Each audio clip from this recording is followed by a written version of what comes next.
بنو عباس کے بارے میں بھی تفصیل سے بتائیں جیسا کہ بنو امیہ کے بارے میں. بنو عباس کے بارے میں نے وقتاً فوقتاً ڈسکشن کی، ڈیٹیل اس لیے نہیں کی کہ بنو عباس کا جو ایشو ہے نا وہ نبی الاسلام اور صحابہ کے دور کے ساتھ ریلیٹڈ نہیں ہے.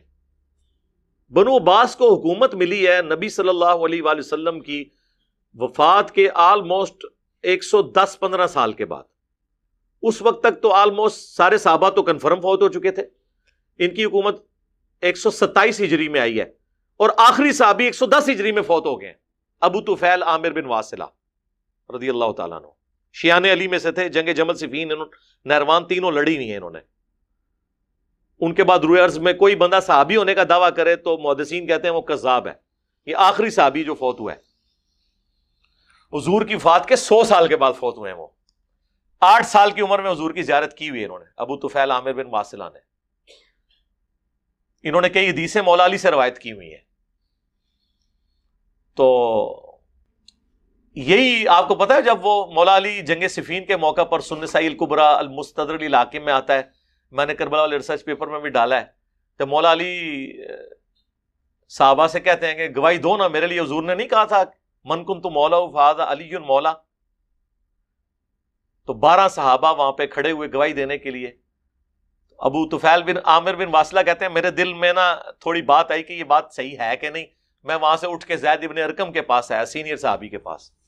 تو انہوں نے کہا کہ اللہ کے نبی جب یہ بات کر رہے تھے میں بھی وہاں پہ غدیر خم پہ موجود تھا. یہ وہی ابو طفیل عامر بن واصلہ ہے.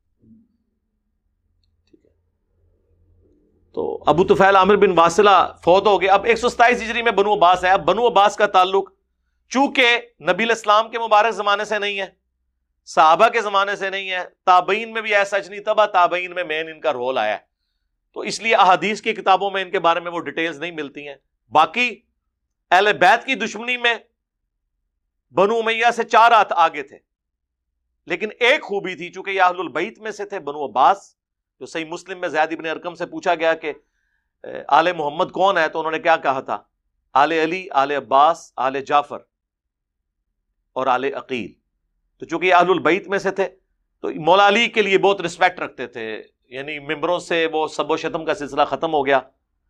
شیعان علی کو خوش کرنے کے لیے انہوں نے اس لیول تک اترے کہ انہوں نے سوائے حضرت عثمان اور عمر بن عبدالعزیز کے، اب میں نام نہیں لیتا پھر مسئلہ خراب ہو جائے گا، ان 2 بندوں کو بنو امیہ کے چھوڑ کے بنو امیہ کے جتنے حکمران تھے ان کی قبریں تک اکھاڑ کے انہوں نے ان کی لاش، ایک بندے کی سلامت نکلی تھی سلمان اس کی ہشام بن عبد الملک کی، باقی کسی کی لاش بھی نہیں نکلی.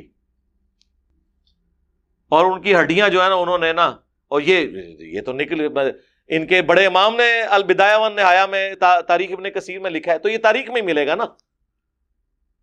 ٹھیک ہے، وہ ہم نے ایک دفعہ ڈسپلے کرایا تھا کہ کیا نکلا تھا اس میں سے، تو وہ انہوں نے پھر ان کو آگ لگایا اور اس طریقے سے سارا کچھ. یہ بنو عباس نے غصہ اپنا پورا نکالا. غلط ہے، لاش کی تو کافر کی لاش کی بھی توہین نہیں ہونی چاہیے،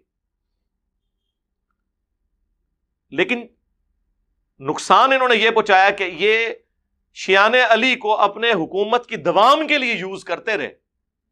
حضرت علی سے عشق شو کیا، ممبروں سے حضرت علی کی تعریفیں بیان ہوئیں،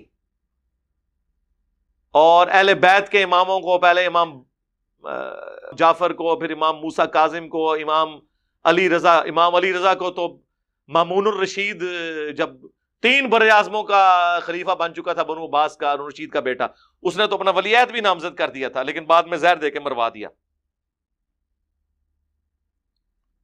جو مشہد میں مزار ہے بہت بڑا امام علی رضا کا، بنو عباس نے سارے اہل البیت کو شہید کیا بعد میں، لیکن ظاہراً وہ ان کا بہت احترام کرتے تھے، ان کو آگے رکھتے تھے ہر مذہبی ایکٹیویٹی میں تاکہ لوگوں سے ہمدردیاں اپنے حق میں حاصل کریں.